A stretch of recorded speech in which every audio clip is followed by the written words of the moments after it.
and I want to take a quick video here, quick little snippet around the Defund police kind of initiative or movement here that we've already seen a handful of cities declare, mainly being the LA mayor, who is cutting, I believe it's over $100 million in local police force funding. And so I figure, probably just makes sense to talk about whether or not this is or is not a good thing. What are the possible repercussions of this, and whether or not it'll be more police brutality or less with cutting funding. So let's talk about that for a second. So number one is, right now, the police force in the United States of America is run at the county and city and town and local levels. So today, the police officers in the city of Los Angeles are managed by the city of Los Angeles police department, right? It's not a national police force. It's a city-run police force. The issue with this whole defund cops issue, in the name of we want less oppression and less police brutality, is that at the local level, you have a whole heck of a lot more control over your local police department and your local police authorities, the police chiefs. Imagine how much harder it's going to be to fight back against legitimate and real oppression when those cops are now defunded. And this is America. You can imagine that there's probably not going to be a void of law enforcement. So what's going to happen? It's going to mean that the National Guard is going to become the local police task force, if you will. This should alarm everybody. I understand the frustration of seeing black people or people of any color, or really anybody, oppressed or abused or violently murdered. It's disgusting. It's horrible. And police don't have the authority to murder people. But in addition to that, if we defund the local police, we now have a centralized police force over time, meaning the federal National Guard will become the de facto standard for deploying police. So next time there's a riot, next time there's some sort of crime or whatever needs to be taken care of, there's not going to be a local police force that lives and is managed and funded by your local communities. It's going to be a National Guard, paramilitary type police force.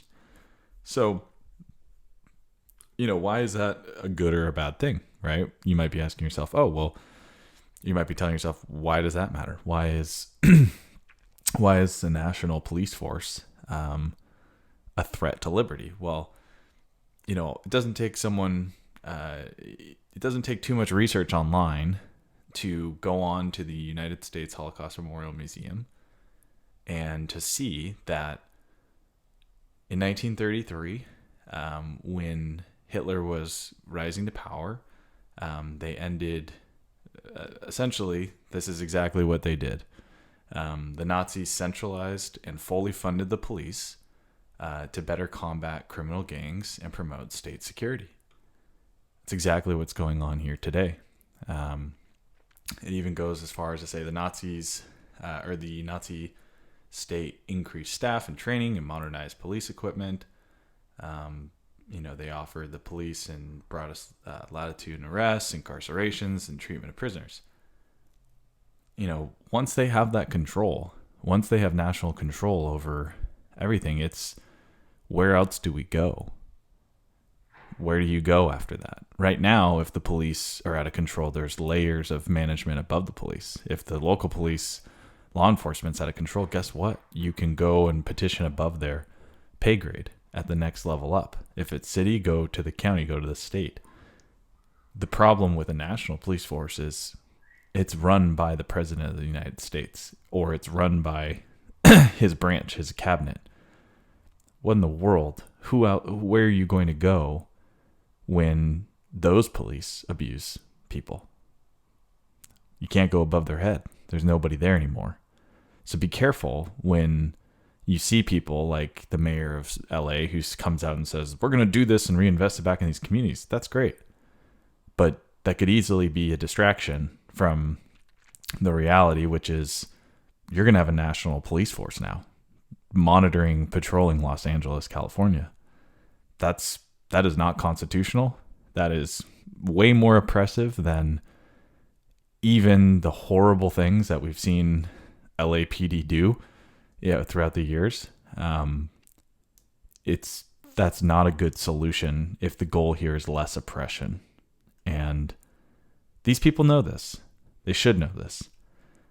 It's important to be mindful because they use fear, they use racial divide, they use the standard, divide and conquer tactics to distract you and to make you hate your brother, hate your enemy, who's not your enemy, right? In reality, the enemy is the people who are controlling these situations and using these situations to promote and to advance a political agenda that is not being tweeted about.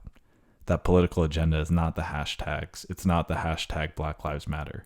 It's not the hashtag Antifa or whatever these hashtags are. As good or as bad as some of them may be, as valid and, whatever. That's not the point of this video. The real political agenda is being pushed behind the scenes with some of these things are not they're not being tweeted about.